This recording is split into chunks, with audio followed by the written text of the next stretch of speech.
Sir ఇక చూస్తే Nellore tour sir మళ్ళీ దానిపైన ఆంక్షలు పెట్టారు సార్. దాని ఆంక్షల్ని మళ్ళీ 3 బళ్ళు 10 మంది ఇట్లా మళ్ళీ నోటీస్ కూడా ఇచ్చారు ఎమ్మెల్సీ గారికి. నేనేమంటానంటే మన వీటికి సంబంధించినంత వరకు జగన్మోహన్ రెడ్డి గారిని తొందరగా కోలుకునేట్టుగా చేసింది వాళ్ళే. జగన్మోహన్ రెడ్డి పర్యటనలు విజయవంతం చేస్తూ ఉండేది కూడా ప్రభుత్వమే. ఎప్పుడు కూడా అసహజమైనటువంటి కండిషన్స్ పెట్టినా, అసహజమైనటువంటి ఏర్పాట్లు చేసినా ప్రజలు యాక్సెప్ట్ చేయరు. అది వాళ్ళ సొంత అనుభవం కూడా తెలుగుదేశం పార్టీ. ఎందుకో వీళ్ళు ఆ విషయంలో ఇంకా గందరగోళంగా ఉన్నారనిపిస్తుంది నాకు. కాబట్టి నెల్లూరు పర్యటన ఆయనకు వస్తున్నాడు, హెలిప్యాడ్లో దిగుతారు, జైలుకి వెళ్తారు, అక్కడి నుంచి ప్రసన్న కుమార్ ఇంటికి వెళ్తాడు. వాళ్ళ పార్టీకి వాళ్ళు వదిలేంటి ఎట్టబడితే అని కాదు, మినిమం సెక్యూరిటీ తీసుకొని ఎంతమంది రావచ్చు, ఒకసారి 2-3 వేల మంది వస్తారు అనుకుంటారు. వద్దండి, ఒక 2,000 పరిమితం చేసుకోండి, అంత మించి వద్దు. హెలిప్యాడ్కి ఎంతమంది వస్తారు, మా జిల్లాల నాయకులు అందరూ వస్తారండి, ఒక 100 మంది వస్తారంటారు. వద్దండి, 50 మంది రండి. ప్రసన్న కుమార్ రెడ్డి ఇంటికాడ కూడా ఇరుకు సందులు కాబట్టి ఇబ్బంది అవుతుంది కాబట్టి ఇంకొక చోట పెట్టుకోండి. ఇట్లా అడ్జస్ట్మెంట్ చేసుకుంటే ఆయన ప్రోగ్రాం జరిగిపోతుంది. పెద్ద టెంపర్ కూడా రాదు. ఇప్పుడు 5 రావాలి, 10 రావాలి, 2 వెహికల్స్ రావాలన్నారు అనుకోండి, ఒక అనుమానం వస్తుంది కదా, జగన్మోహన్ రెడ్డి గారు ఒంటరిగా తీసుకెళ్తున్నారు, నాయకుడికి ఏమైనా అవుతుందని భయం వచ్చేసి ఎక్కువ మంది వచ్చేస్తారు. ఇప్పుడు నాయకులను అయితే ఈ హౌస్ అరెస్ట్ చేస్తారు, నాయకులను అయితే కట్టడి చేస్తారు. సాధారణ జనం వచ్చేస్తే ఏమైపోతుంది, ఒకవేళ కేసులు పెడతారు, నాయకులు అయితే కేసులు పర్సనల్ గా ఒక 2-3 వేల మంది వచ్చేసారు, 2-3 మంది కేసు పెట్టి ఏం కేసు పెడతారు, సెక్షన్ 144 ఉల్లంఘన, ఏమవుతుంది, వాయిదాలు జరుగుతారు. కాబట్టి షరతులు ఎక్కువగా పెడితే పర్యటన అంత విజయం అవుతుంది. షరతులు లేకుండా పర్యటన కోసం షరతులు పెడితే పర్యటన విజయవంతం అవడం, పోలీసులకు ఇబ్బంది లేకుండా షరతులు పెట్టేంత వరకు యాక్సెప్టబుల్. అంతకు భిన్నంగా షరతులు పెడితే మాత్రం అది జగన్ గారికి పర్యటనకు, ఇప్పుడు జగన్ గారి పర్యటన జనమురు రాకుండా తగ్గు వచ్చారనుకోండి, ఇన్ని షరతులు పెట్టారు కాబట్టి జనం రాలేదు అంటారు. భారీ ఎత్తున వచ్చేసారనుకోండి, ఇన్ని షరతులు పెట్టినా ఇన్ని చేసినా జగన్ గారిని ఎవరు అడ్డుకోలేకపోయినారు వస్తుంది. బంగారపాలెం జరిగింది అదే కదా. కాబట్టి షరతులు పెడితే ఏం జరిగినా జగన్ ప్రతిపక్షానికి లాభం, ఏం జరిగినా అధికార పార్టీకి నష్టం. షరతులు పెట్టకూడదు, నిబంధనలు కేవలం పర్యటన విజయమైన తనకు అబ్నార్మల్ సిచ్యువేషన్ రాకుండా ఉండడం కోసం చేస్తేనే అది బెటర్ గా ఉంటుందని నాకు అనిపిస్తుంది. ఈరోజు చంద్రబాబు నాయుడు, పవన్ కళ్యాణ్, హోమ్ మినిస్టర్ అనిత గారు, లోకేష్ గారు చెప్పాలి దీనికి ఆన్సర్. 11 సీట్లు కడప ఎమ్మెల్యే అని కిండల్ చేసిన వీళ్ళకి జగనన్న జిల్లాల పర్యటన వస్తే ఎందుకు తడిసిపోతుంది, ఎందుకు ఆంక్షలు పెడుతున్నారు? ఇదే ఆంక్షలు మీకు పెట్టామా మేము అధికారంలో ఉన్నప్పుడు? చంద్రబాబు నాయుడు తిరిగాడు, పవన్ కళ్యాణ్ తిరిగాడు, లోకేష్ కూడా పాదయాత్ర అని చెప్పి ఒక పాదయాత్ర చేశాడు. అది ఎవరు కూడా చూడని పాదయాత్ర. ఎప్పుడైనా ఆంక్షలు పెట్టామా? అంటే జగన్మోహన్ రెడ్డి గారు జనంలోకి వస్తే తెలుగుదేశం పార్టీ ఈవీఎంల ద్వారా గెలిచిపోయిందన్న విషయం పబ్లిసిటీ అవుతుంది కాబట్టి వాళ్ళు ఏదైతే సూపర్ 6 కానీ 143 మేనిఫెస్టోలో చెప్పినవి చేయకుండా జగనన్న ఇస్తున్నవి కూడా ఇస్తామని చెప్పి ఇవ్వకుండా పోవటాన్ని ప్రజలందరూ కూడా జగనన్న వెనక వెళ్తూ ఆయనకు చెప్తున్నారు. కాబట్టి వాళ్ళు చేసిన తప్పులు, వాళ్ళు చేస్తున్న అవినీతి ఏదైతే ఇప్పుడు ఉందో, ఇసుక కానీ, మద్యం కానీ, గంజాయి కానీ, డ్రగ్స్ కానీ, ఇవన్నీ బయటకు వస్తున్నాయన్న భయంతో, బాధతో ఈ ఆంక్షలు తప్ప ఎందుకు ఆంక్షలు నాకు చెప్పాల్సిన అవసరం వాళ్ళు ఉంది. మీరే చెప్పారు కదా, మీరే చూసారుగా 11 సీట్లని ఏ విధంగా ఎగతాళి చేశారు. 11 సీట్లు ఉన్న వాళ్ళ గురించి ఎందుకు భయపడుతున్నారు మరి? అండ్ రెండవది, ఈరోజు సీరియస్గా డిస్కషన్ చేసింది పిఎస్సీలో ఏంటంటే జగన్మోహన్ రెడ్డి గారికి Z+ కేటగిరీ భద్రతను కల్పించాలి. కానీ వీళ్ళు కోర్టుకు కానీ కేంద్ర ప్రభుత్వానికి కల్పిస్తున్నామని అబద్ధం చెప్తూ ఎక్కడా కూడా భద్రత కల్పించడం లేదు. రోప్ పార్టీస్ లేదు, పోలీసుల ప్రొటెక్షన్ లేదు. పోలీసులు ఏం పని చేస్తున్నారు? నియోజకవర్గాల్లో నోటీసులు ఇచ్చి మీరు మీటింగ్కి వెళ్తే మీ మీద రౌడీ షీట్లు తీస్తామంటారు, లేదంటే చెక్ పోస్టుల దగ్గర కార్లు పట్టుకోవడం, బైకులు పట్టుకోవడం, ప్రజల్ని కొట్టి పోలీస్ స్టేషన్లో కూర్చోబెట్టడం, జగన్ గారి మీటింగ్లు పోకూడదని. దీనికి పోలీసుల్ని ఉపయోగిస్తున్నారు. లేదంటే లోకల్ ఎమ్మెల్యేలు ఎవరైతే కూటమి ప్రభుత్వం వాళ్ళు చెప్తున్నారో వాళ్ళకి నచ్చని వాళ్ళు వైఎస్ఆర్సీపీకి స్ట్రాంగ్ ఉన్న క్యాడర్ మీద తప్పుడు కేసులు పెట్టి లోపల పెట్టడానికి యూజ్ చేస్తున్నారు తప్ప ఒక ప్రతిపక్ష నాయకుడు, ఒక ముఖ్యమంత్రిగా పనిచేసిన జగన్ గారు జిల్లా పర్యటనకు వస్తే కనీస భద్రత కూడా లేకపోవడం చాలా బాధాకరం. మీరు చూసారు పొదిలీకి వెళ్ళినప్పుడు కానీ, రాప్తాడుకి వెళ్ళినప్పుడు కానీ, నేనైతే కళ్ళారా చిత్తూరుకి మ్యాంగో రైతుల కోసం వచ్చినప్పుడు చూశాను. ఒక్క పోలీస్ ఆ మార్కెట్ యార్డ్లో ఉన్నారా? జనాలు ఎలా మీద పడి జగన్ గారిని వాళ్ళ వైపుకు లాగేసుకుంటున్నారు అభిమానంతో మనం చూసాం. అంటే జగన్ గారిని ఏదో ఒకటి చేయాలన్న తపన అనేది ఈ కూటమి ప్రభుత్వంలో కనిపిస్తుంది. ఎందుకంటే చంద్రబాబు నాయుడు సొంత తండ్రి లాంటి ఎన్టీఆర్ గారికే పార్టీ లాక్కొని చెప్పులేసి ఆయన చావుకు కారణమైన వ్యక్తి కాబట్టి కుట్ర రాజకీయాలు చేయటము, వెన్నుపోటు రాజకీయాలు చేయటం చంద్రబాబు నాయుడుకి వెన్నతో పెట్టిన విద్య. కాబట్టి జగన్మోహన్ రెడ్డి గారి భద్రత గురించి మేమంతా ఆందోళన చెందాం. అందరం కూడా పిఎస్సిలో దాని మీద డిస్కస్ చేశాము. మేము న్యాయ పోరాటం దీని మీద చేయాలనుకుంటున్నాం. కేంద్రకు కూడా ఇన్ఫార్మ్ చేసి ఆయనకి భద్రత పెంచే విధంగా అడుగులు ముందుకు వేయాలి. అలాగే పార్టీ నుంచి ప్రతి జిల్లాలో నుంచి మరి జగన్ గారికి భద్రత కల్పించే విధంగా మేము ముందుకు వెళ్ళాలనుకుంటున్నాం. రెండోది, జగన్మోహన్ రెడ్డి గారిని ఆయన పార్టీని భూస్థాపితం చేయాలన్న ఒక్క నీతిమాలిన ఆలోచనతో చంద్రబాబు నాయుడు కూటమి ప్రభుత్వం ఈరోజు ఏ విధంగా తప్పుడు కేసులు పెట్టి ఇంపార్టెంట్ లీడర్స్ని అందరినీ కూడా అరెస్ట్ చేస్తూ వెళ్తున్నారు. మిథున్ రెడ్డి గారు కానీ, కాకాని గోవర్ధన్ రెడ్డి గారు కానీ, చెవిరెడ్డి గారు కానీ, ఇప్పుడు వాళ్ళు కాదని ఇంకా వాళ్ళ పిల్లల్ని, మొన్న చూస్తే హారిక గారు జడ్పీ చైర్మన్ మీద ఆవిడ భర్త మీద దాడి చేసి కార్లు పగలగొట్టి బూతులు తిట్టి మళ్ళీ ఆవిడ మీదే కేసు పెట్టడం అనేది ఈ ఒక్క ప్రభుత్వంలో ఈ ఒక్క రాష్ట్రంలోనే జరుగుతుంది. సో వాళ్ళకి మేము క్లియర్గా చెప్తున్నాం, మీరు తప్పుడు కేసులు పెడితే భయపడే వాళ్ళు ఇక్కడ ఎవ్వరు లేరు. దమ్మున్న నాయకుడు జగన్మోహన్ రెడ్డి గారి నాయకత్వంలో పనిచేస్తున్న నాయకులు మేము. మీరు జైల్లో పెడితే రేపొద్దున చక్రవడ్డీతో కూడా మీకు ఇచ్చేదానికి మేము రెడీగా ఉన్నాం. ఎందుకంటే ఈరోజు మీరు సూపర్ 6 ఇస్తామన్నారు, జగన్మోహన్ రెడ్డి గారు ఇచ్చిన ప్రతి ఒక్కటి కూడా ఇస్తామని చెప్పారు. ఇవి కాక మేనిఫెస్టోలో 143 ఐటమ్స్ పెట్టి ఒక్కటి కూడా చేయకుండా ఈరోజు ప్రజల్ని డైవర్ట్ చేసేదానికి ఈరోజు ఈ విధంగా తప్పుడు కేసులు పెడుతున్నారు అనేది ప్రజల్లోకి వెళ్తోంది. Manifesto, recalling manifesto Chandrababu Naidu కార్యక్రమం ద్వారా వెళ్తోంది. ఎందుకంటే ఈరోజు లిక్కర్కి మిథున్ రెడ్డికి ఏం సంబంధం అండి? లిక్కర్కి చెవిరెడ్డి గారికి ఏం సంబంధం అండి? లిక్కర్కి ఇంకొకరికి ఏం సంబంధం అండి? ప్రభుత్వం అమ్మిన మందుకి ఎవరైనా కమిషన్లు ఇస్తారా? ప్రైవేట్ వాళ్ళు అమ్మిన మందుకి కమిషన్లు ఇస్తారా?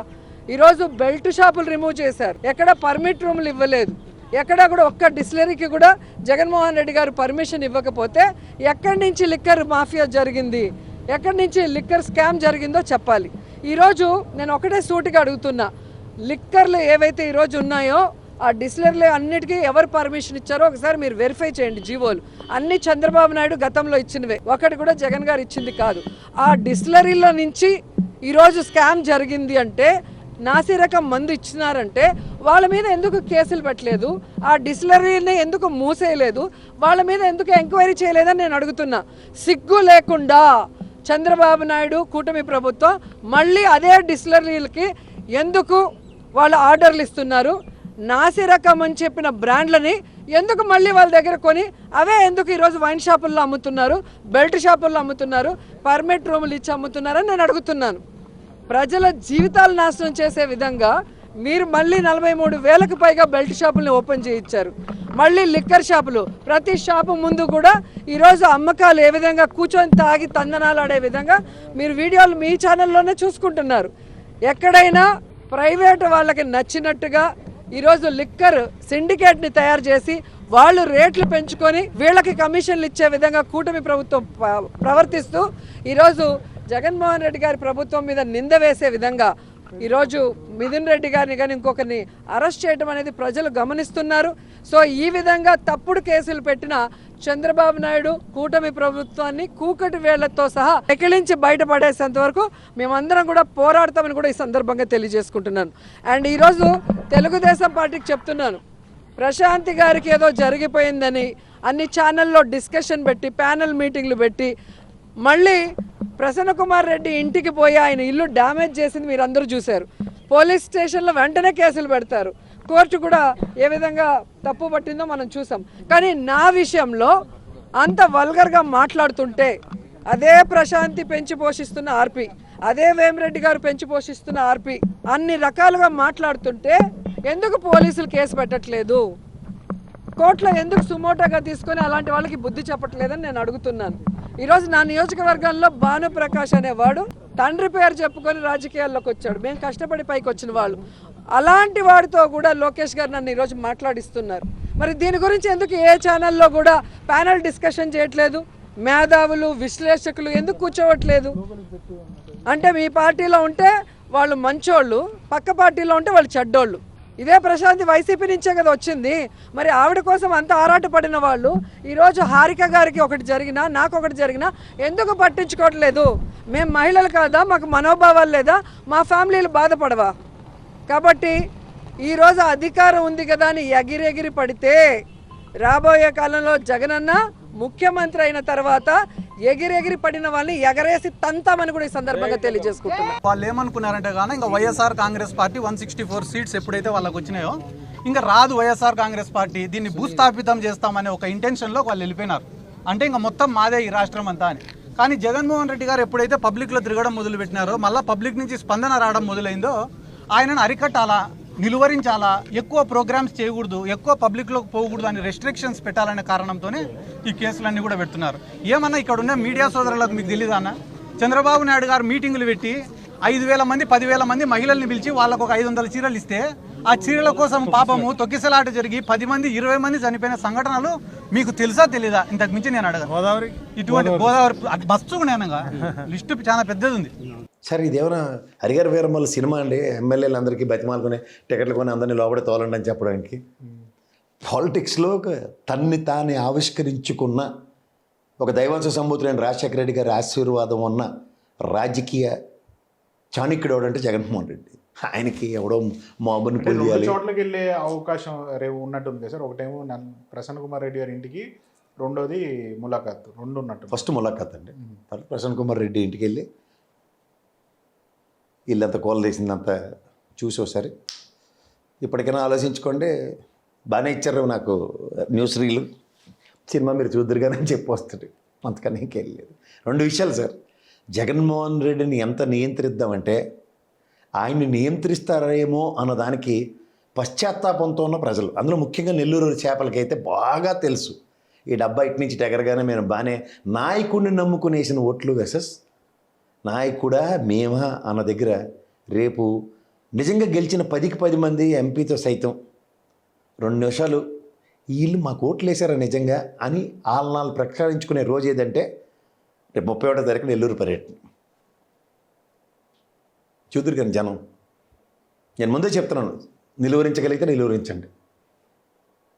నెల్లూరు ప్రజలు ఇవాళ ముఖ్యంగా ఆనంద రామరెడ్డి గారు మొన్న మాట్లాడిన మాటలకి, నారాయణ గారి చతురతకి, అక్కడ తలడిల్లుతున్న ప్రజలు ఏదైతే ఉపశమనం లేకుండా ఇబ్బంది పడుతున్న వాళ్ళు రేపు ప్రజలు ఎలా స్వచ్ఛందంగా తరలిస్తారో చూడండి.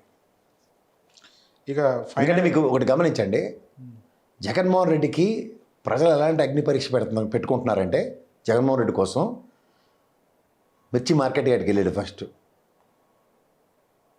వచ్చి ఒక ఇంతమంది వచ్చారేటి అనుకునేలాగా ప్రభుత్వానికి ప్రశ్నించబడ్డారు. నెక్స్ట్ పొగాకు రైతుల దగ్గరికి వెళ్ళారు, అప్పుడు వచ్చిన జనజీవనం చూశారు. తర్వాత మామిడికాయ రైతుల దగ్గరికి వెళ్ళారు, తర్వాత వచ్చిన జనాలను చూశారు. సో జస్ట్ లైక్ సిద్ధం సభల్లో జనాలు ఎలా వచ్చారో అలా జగన్మోహన్ రెడ్డి గారి ఏ పర్యటనకైనా అప్పుడంటే సిద్ధం సభల్లో గ్రీన్ మ్యాట్ గ్రాఫిక్స్ అన్నారు సార్. కడుపు మంట అయితే నిజంగా చూస్తున్నారు. అదే కడుపు. అప్పుడు కూడా నేను ఇలా అయితే నేను పొద్దుటూరు సభకి వెళ్ళాను. నేను ఇదేంటి ఇది గ్రీన్ మ్యాట్ అంటారు, నిజంగా వస్తున్నారా లేదా అని ఆ రోజు చూసి నాకే మెంటలు వచ్చింది.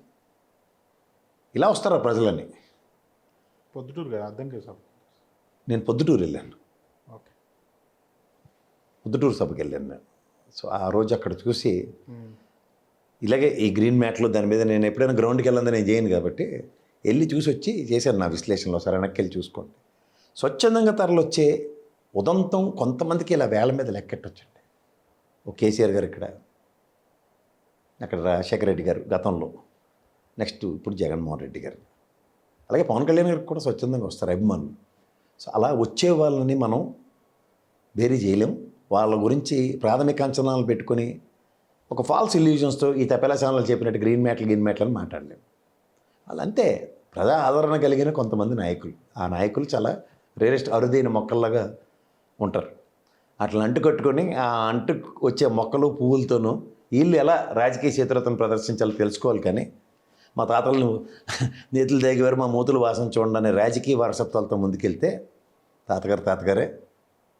తాతగారి పిల్లలే రాజకీయాలు కావాలక్కర్లేదు అనుకుని డెసిషన్ తీసుకునే అంత సామర్థ్యం ఆయన దగ్గర ఉంది. వాళ్ళ ముందు మీరు ఎంత అన్నదో ఆలోచించుకోవాలి. అంతకనే వెళ్ళేది. రేపొద్దున మనం ముఖ్యమంత్రి అయిన తర్వాత ఆ డిజిటల్ లైబ్రరీ మనం ఓపెన్ చేస్తాం. రేపొద్దున ఎవరికి రాష్ట్రంలో ఏ కార్యకర్తకైనా ఎవరికైనా కూడా ఎటువంటి అన్యాయం జరిగినా, ఏ అధికారి వల్ల అన్యాయం జరిగినా, వాళ్ళ పేరు, ఏ రకంగా అన్యాయం చేసినాడు, ఎవరి ప్రోద్బలంతో అన్యాయం చేసినాడు, ప్లస్ నెక్స్ట్ బటన్ మీ దగ్గర ఏమైనా సాక్ష్యాలు ఏమైనా ఉంటే ఏమైనా అప్లోడ్ చేయాలనుకుంటే చేయండి. వీడియోలు కానీ నీకు ఇంకా వేరే సాక్ష్యాలు కానీ ఏమైనా ఉంటే మీ దగ్గర ఉంటే మీరు చేయండి. సో అవి కూడా ఒక అవకాశం. అవన్నీ ఆటోమేటిక్లీ మన సర్వర్లలో మన డిజిటల్ లైబ్రరీలోకి వెళ్ళిపోతుంది. మనం వచ్చిన తర్వాత అవి ఓపెన్ చేసి ఎవడెవడైతే మన కార్యకర్తలను అన్యాయం చేసినాడో వాళ్ళందరినీ కూడా చట్టం ముందర ఏ రకంగా నిలబెట్టాలనో ఆ రకంగా నిలబెట్టించి అందరినీ కూడా సినిమా చూపించే కార్యక్రమం మాత్రం జరుగుతుంది. వాళ్ళు చేసినవన్నీ కూడా వడ్డీతో సహా ఏదైతే నువ్వు విత్తుతున్నావో అదే పండుతుంది. ఎక్కడో కూడా మనం అన్యాయం చేయడం లేదు. ఏదైతే మీరు ఇత్తినారో అదే రేపొద్దున పండుతుంది. చక్కెర వడ్డీతో సహా చెల్లించే పరిస్థితి వస్తుంది. అదొకటి ఖచ్చితంగా నెక్స్ట్ 10 రోజుల్లో రిలీజ్ చేయబోతున్నాం. బాబు ష్యూరిటీ మోసం గ్యారంటీ అనేది అయితే ప్రోగ్రాం జరుగుతూ ఉందో దాంట్లో మీరంతా కూడా ఇంకా కొంత ఎక్కువ ఇన్వాల్వ్ కావాలి. అంటే ఈ ప్రోగ్రామ్ అనేది అన్ని చోట్ల బాగా జరుగుతూ ఉంది. ఆర్గనైజ్డ్ పద్ధతిలోకి తీసుకొని రావాలంటే గ్రామ కమిటీస్ను మనం ఎఫెక్టివ్లీ ఫామ్ చేయాలి. ఎఫెక్టివ్లీ మనం ఫామ్ చేసే ఒక అవకాశం దీనివల్ల మనకు వచ్చింది ఈ ప్రోగ్రాం వల్ల.